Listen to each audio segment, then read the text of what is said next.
Greetings, and welcome to Around the World in 80 Plates at JP's Kitchen.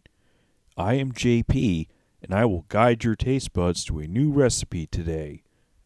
Today's recipe is called Chicken Tarkari, a wonderfully aromatic and tasty curry stew from the Himalayas, from the only country both too cool for a rectangular flag and with a time zone offset by 45 minutes, Nepal. The cuisine of Nepal has many overlaps with neighboring India and other South Asian cuisines, in addition to having its own twists. Nepal itself is a diverse nation of various ethnic groups, each imparting their own influences based on geography and culture. I would consider them a hidden gem culinarily, so take the time to research more about this beautiful country. This recipe today may seem a bit complicated, but it is relatively straightforward, especially since my adaptation is based on using the, quote, set it and forget it, unquote, method of slow cooking. And don't worry, I am here to guide you the whole way through this dish. Let us start. To begin, you will need some chicken. I am using bone-in chicken drumsticks because I like the dark meat the best, and the bones add a lovely flavor to the recipe. Use whichever cut of chicken you like. I have here 12 chicken drumsticks. Transfer the chicken into a Ziploc bag, because we are going to make a simple dry rub to coat the chicken. You will need some ground turmeric, at least 1 heaping tablespoon's worth. Next, add in about 1 tablespoon of salt. I am using pink Himalayan salt because it is befitting, but use whatever salt you have available. The next 2 ingredients are Timut pepper and black pepper, which we will grind into the bag of chicken. Timut pepper is a Nepali spice that has similar properties as Sichuan peppercorns. This ingredient is optional, but I added it because I like the fragrance and flavor that it imparts. Add in the black pepper and Timut pepper to taste, at least 1 teaspoon combined volume, I recommend. Squeeze out excess air from the bag and close it. Give it a good toss around and massage to incorporate the spices into the chicken. I realized that I needed more turmeric, but I ran out. So luckily I added in a bit of Jamaican curry powder that I had lying around. Probably half a teaspoon added in.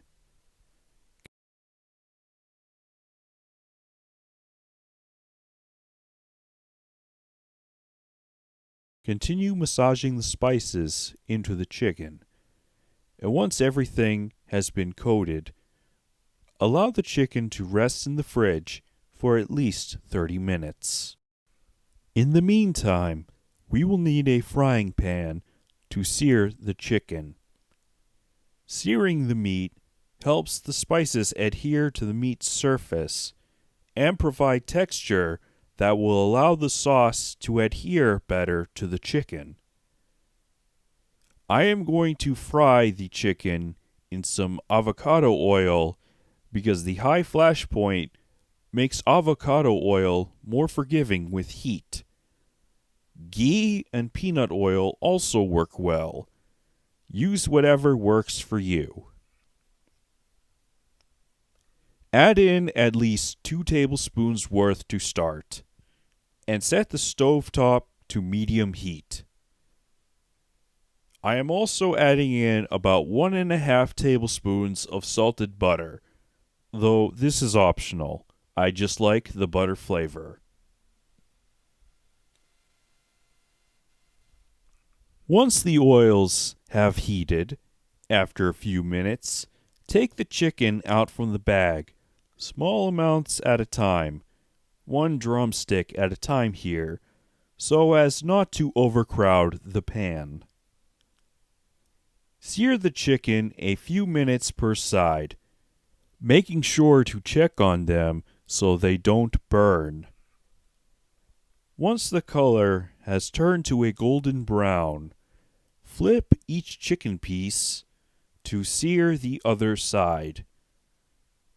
With the chicken seared to your desired doneness, transfer the pieces into the slow cooker. Repeat the process for the rest of the chicken. We just want to sear the chicken to help the spices stick on better and give the skin a bit of texture. Try and mop up some of that delicious fond if you can.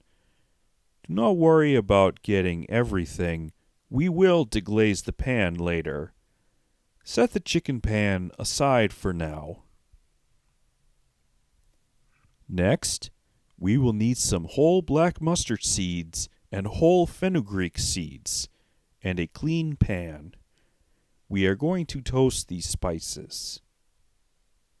To a medium-low heat clean pan, no oil, we are not frying the spices. I am adding in about 1.5 tablespoons of mustard seeds and 1 tablespoon of fenugreek seeds. Stir the spices constantly as they heat and toast until fragrant, which will take no more than 2 minutes. Once the spices are toasted, transfer the contents to a spice grinder or mortar and pestle or whatever you have handy, and pulverize the spices into powder. Set aside for now. Now take 1 medium onion, I am using a red onion here, and some ginger garlic paste. Peel, slice, and dice the onion into medium-sized chunks. Something like in this picture will suffice. We will also need a can of tomatoes. I am using 28 ounces or 794 grams of peeled San Marzano tomatoes with puree, but you can use fresh tomatoes or a homemade tomato sauce too. Take the chicken pan with the fond back onto medium heat. Pour the onion chunks into the pan to fry, adding a bit of oil as needed. In addition, add in the ground and toasted mustard and fenugreek seeds, and add about a tablespoon of the ginger garlic paste.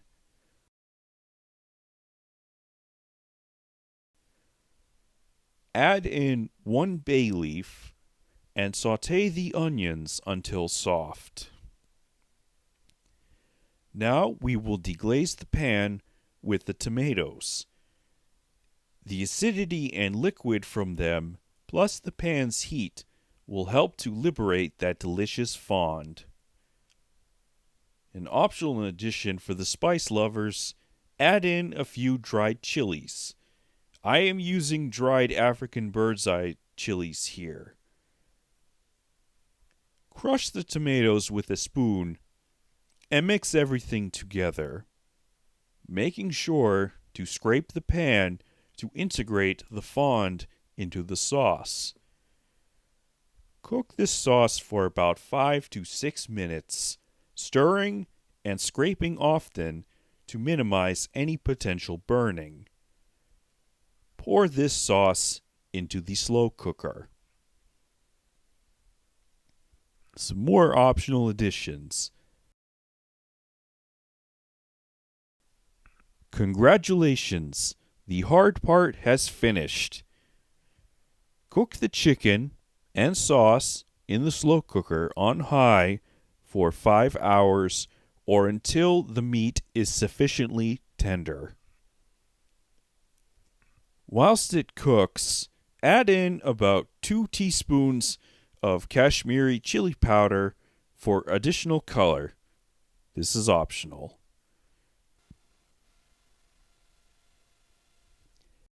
Ensure the stew reaches simmering. If you see bubbling activity, that is a good sign here. Check on the stew periodically and move the chicken around so nothing is stuck and to help cook the pieces evenly. Once the chicken is tender, turn off the slow cooker and serve. And we are done. This chicken stew can be eaten like any standard curry you are familiar with. It is delicious on its own and with some rice. Here I have also made some yellow rice to serve alongside, or even pasta. Here I use some multicolor farfalle. Roti is also typical as a side dish, perfect for scooping the sauce and meat together. Hopefully this inspires you to try some other dishes from little old Nepal. There is a surprising diversity present there on a cultural and gastronomic level, so I encourage you to explore further. Thanks for watching.